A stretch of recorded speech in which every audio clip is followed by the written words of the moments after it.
last video we saw how Jesus, he was a king, and himself saying he's a king. And we see how people, few of the followers came and followed him, and because they recognized who he was. And I said that we were now going to talk about to know why Jesus said he came to fulfill the law, not to destroy or to abolish. So while I was just going in the scriptures trying to say Moses, where the scriptures where Jesus was quoting from the Old Testament, the laws of Moses, and I just came across also at the time when Noah and when God was making now a new covenant with Noah, and this is what he said, and which to me I feel like it was a law. Like this is a reason why God did put that, because he said he created all human beings in his own image. And so this is what I want to, let's first read, let me read, then we say, so it's, we're going to read in Genesis chapter 9, verse 5. Verse 5 to 6. And I will require the blood of anyone who takes another person's life. If a wild animal kills a person, it must die. And anyone who murders a fellow human must die. If anyone takes a human life, that person's life will also be taken by human hands. For God made man human beings in his own image. Yeah, so the way, if I'm to read that, the one that I get that, the one I understand this is why that was there. That if you kill, if you murder, then you're also going to be killed. And I think why that was there, even Jesus, God already said here about that, because we were all created in God's image. So being in an image of God, God does not say, being in an image of God is, we don't need. First of all, kind of a fear that is going to be there is, I don't want to do something. I won't kill because I also don't want to be killed. So maybe this can force to do what? Like, we need to love. Instead of me thinking like this, I need to love. But I felt, and also I see this connecting with the law of Moses, that it never did. Like, it can't remove the anger or the bitterness from somebody's heart. It doesn't do. Someone will fear to do something. Someone will just fear to do something because he doesn't want that thing to happen to him. But the problem, the heart, that is the one that is carrying, say, so we shall go and see how did Jesus come to fulfill. And yeah, so what I can just share about here is why the commandments, why God said this, because we were all in God's image, so we are not allowed to kill another person, our fellow human beings, because that's what we are. We are all created in God's image. I think that's what God was trying to speak here, according to the way I read it and understand it. And so when we go to the laws of Moses, and I won't spend most of the time in the laws of Moses, I will just go back, just what I want to go through. We see how did Jesus come to fulfill this law. And what I said about here, God saying that when you kill, you will also be killed.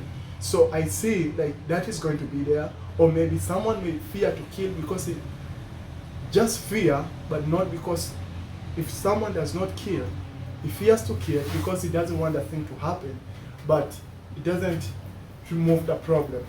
Like it doesn't deal with the problem, the heart problem. So that's what I get from here. And even when you go to the laws of Moses, I feel like this is the same. This is the same, like it doesn't deal with the root of the problem. So that's how I see like why Jesus needed to come, so that he needs to deal with the roots, where the problem, he needs to start with where the problem starts from, so that it can remove all what is going to happen. And so let me turn to Yeah, Exodus, Deuteronomy 5, Deuteronomy 5 from 16, verse 16. So I'm going to pick only two things here that I will just talk about. I won't talk. I won't just list all His commandments. Maybe let me read from verse 16 to 21. But there's a law. There are many laws.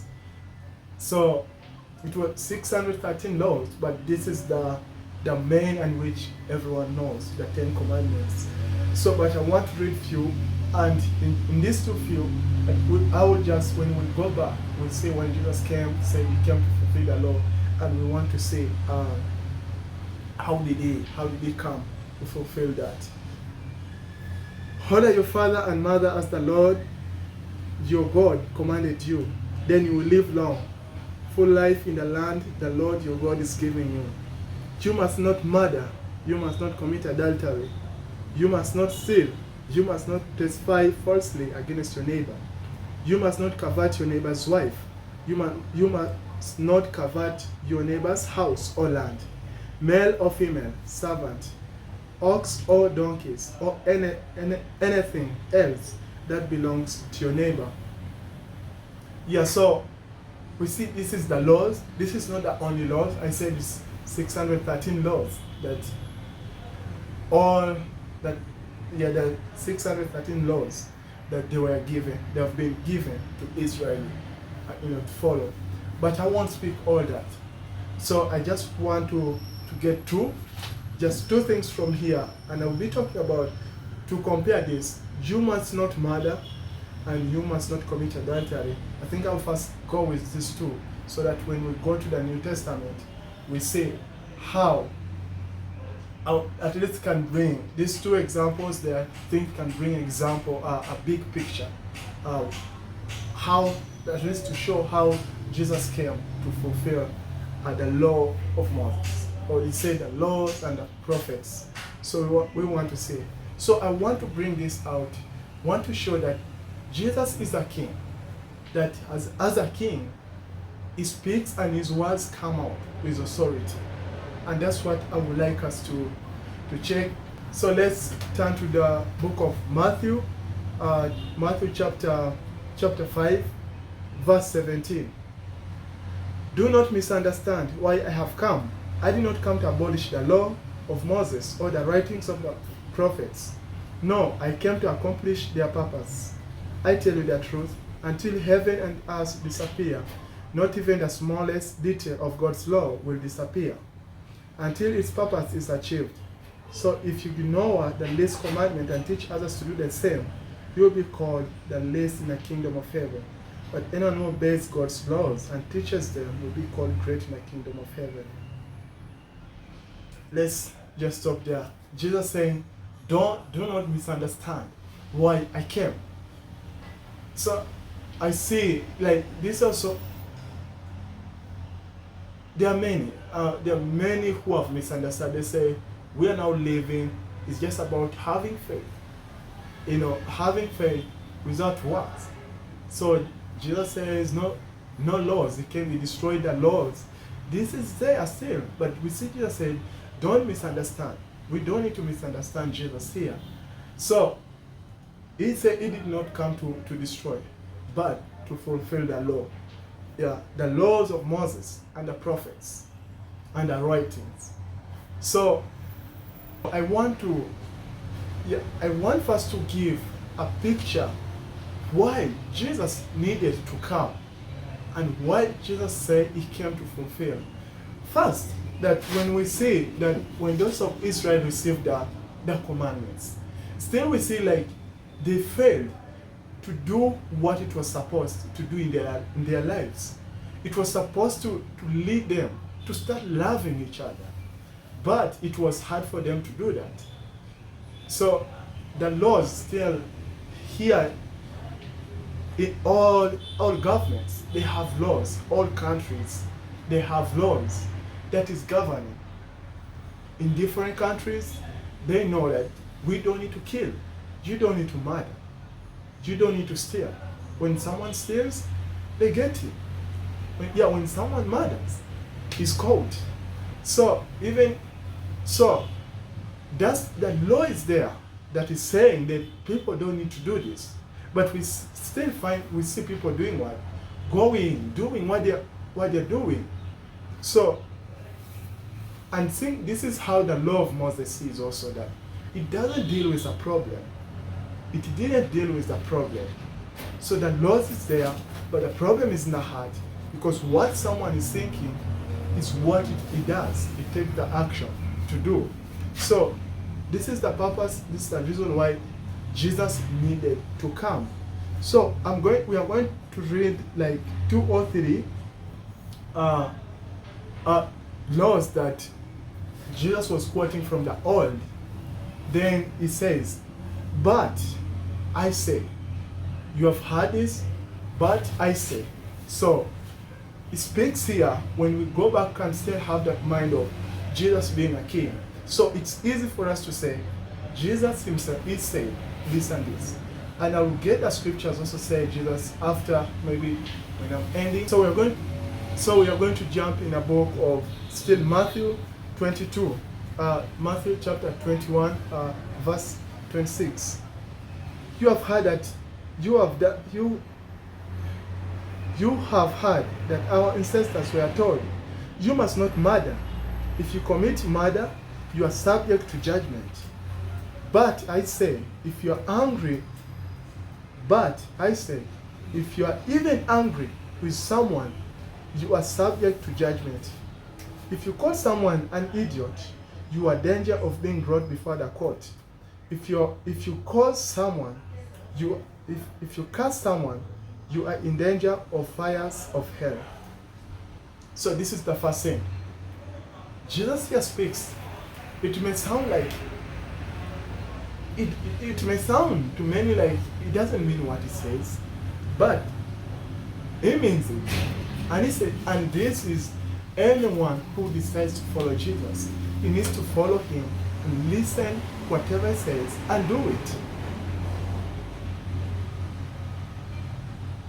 That's what they call, that's how we change from one citizen to another, by the actions, by you listening, believing in this king, that this is the true king I want to follow. You're believing and you have faith in him, and let that faith not just to have faith, but you need to believe in him, listen, and then put what he says into action. Think this is what Jesus wants. And we see here, Jesus is speaking, and he says, but he says, we are not even supposed to be angry with each other.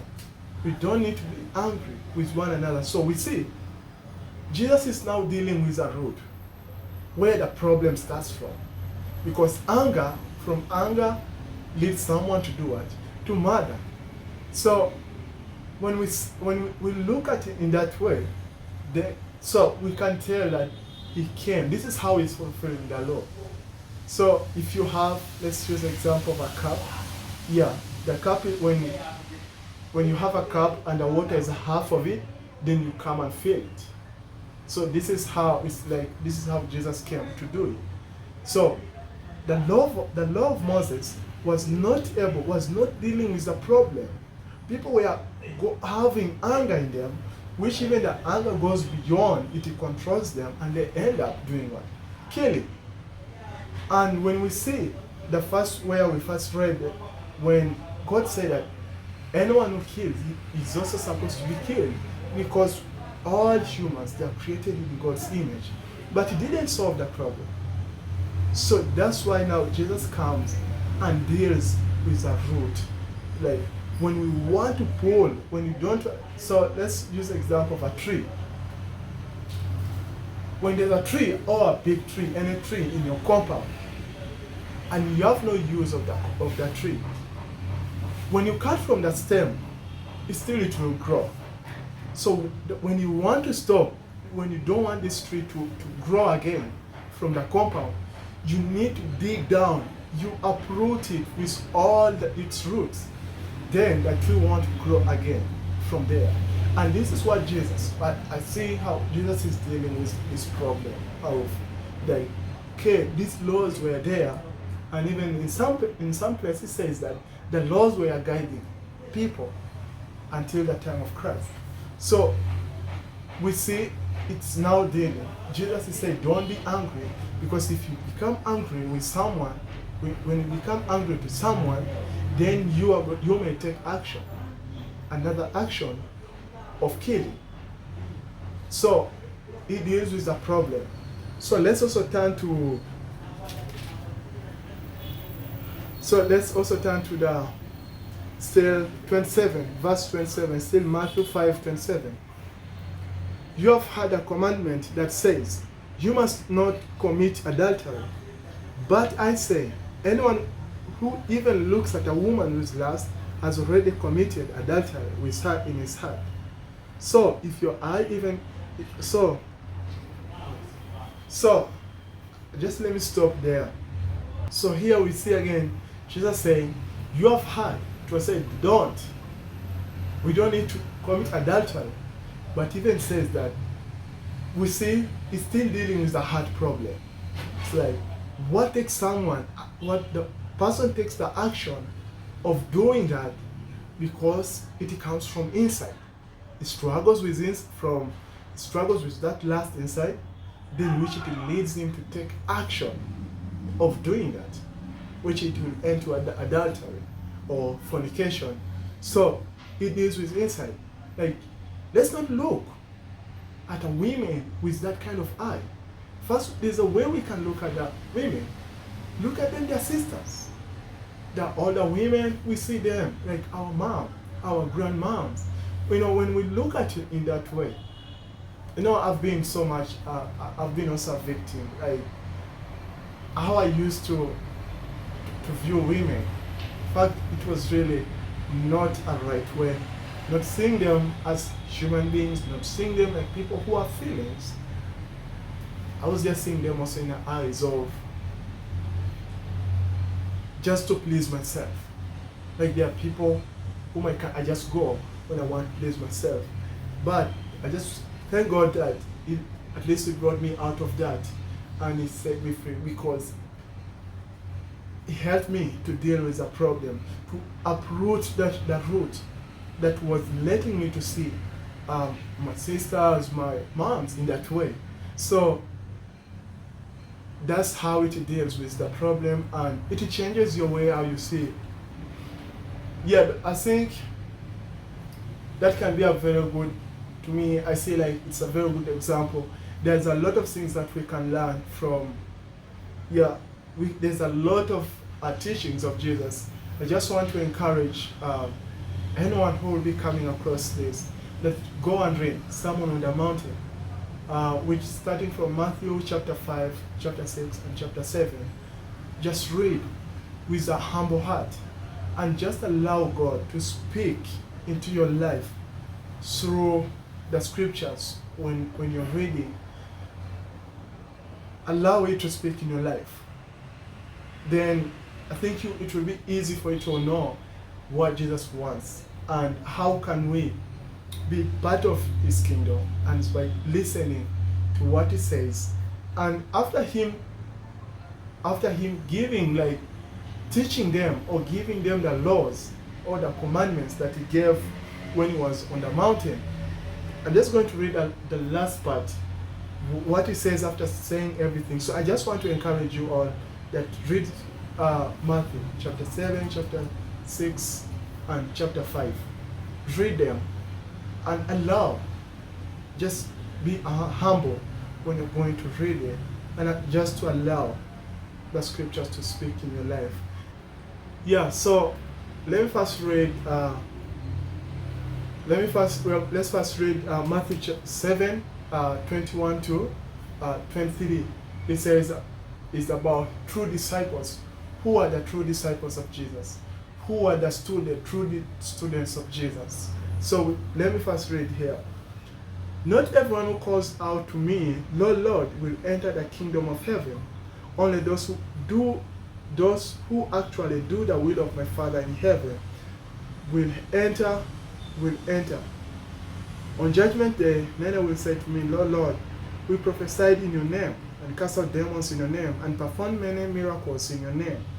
But I will reply, I never knew you. Get away from me, you who break God's law. So, Jesus saying, still is, you'll find it in a Sermon on the Mountain, if you go and read. So, this is what he says.